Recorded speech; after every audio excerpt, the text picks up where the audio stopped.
బొజ్జంకన్న గెలిచినని declare చేసిన RO గారు అది వితిన్ ఒక 2 minutes లా ఎమ్మటే వెంకన్న గెలవలేదు, కాంగ్రెస్ అభ్యర్థి గెలిచిందని మళ్ళీ అదే ఆర్ఓ కాంగ్రెస్ గెలిచిందని ప్రకటించిండు. మేము రీకౌంటింగ్ కోసం అడిగితే రీకౌంటింగ్ ఆర్ఓని సాటిస్ఫై అయినా నేను ఆర్ఓ అంటే సాటిస్ఫై కావాలంట, ఆర్ఓ సాటిస్ఫై అయినా నేను ఆల్రెడీ అందుకే కాంగ్రెస్ గెలిచిందని కాంగ్రెస్ అభ్యర్థికి సర్టిఫికేట్ గెలిచినట్టు సర్టిఫికేట్ ఇచ్చి దొంగసాటుగా పంపించి దీనికి ఒత్తాసగా అలా ఉన్న పోలీసు వాళ్ళు మేము అడిగితే కూడా మీరు ఉండొద్దు, మీరు వెళ్ళిపోవాలి బయటికి, మీకు ఏం అవసరమైనా రీకౌంటింగ్ ఆర్ఓ గారు సాటిస్ఫై అయితేనే దానికి ఆల్రెడీ ఆరు సాటిస్ఫై అయ్యారు, కాంగ్రెస్ అభ్యర్థి గెలిచిందని వాళ్ళు ప్రకటించారు. ఫస్ట్ ఏమో బీఆర్ఎస్ అభ్యర్థి బొజ్జంకన్న గెలిచిందని ప్రకటించారు. వితిన్ 2 minutes లో మరి ఎక్కడి నుంచి ఫోన్లు, ఆ ఫోన్లు అయితే ఆర్ఓకి ఎన్ని ఫోన్లు అనుకున్నాం, ఆర్ఓకు డిఎస్పీ గారికి సిఐ గారికి ఇంత భయం ఎందుకు? కండువాలు వేసుకొని చేయాలి, కాంగ్రెస్ కండువాలు వేసుకొని చేయాలి.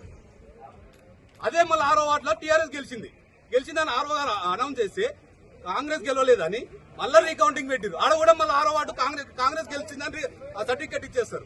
అదే 29వ వార్డులో ఎంఐఎం గెలిచింది, ఎంఐఎం కూడా రీకౌంటింగ్ పెట్టారు, మళ్ళీ అలా కూడా కాంగ్రెస్ గెలిచిందని సర్టిఫికేట్ ఇచ్చేస్తారు. ఇంత దౌర్జన్యమా?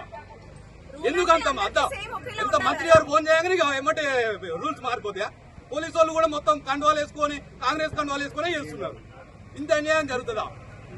మనం ఎక్కడ ఉన్నాము? ప్రజాస్వామ్యంలో ఉన్నావా లేకుంటే ఇక్కడ పాకిస్తాన్ లోనో పిఆర్ లోనో ఉన్నావా? ఇంత ఘోరమా?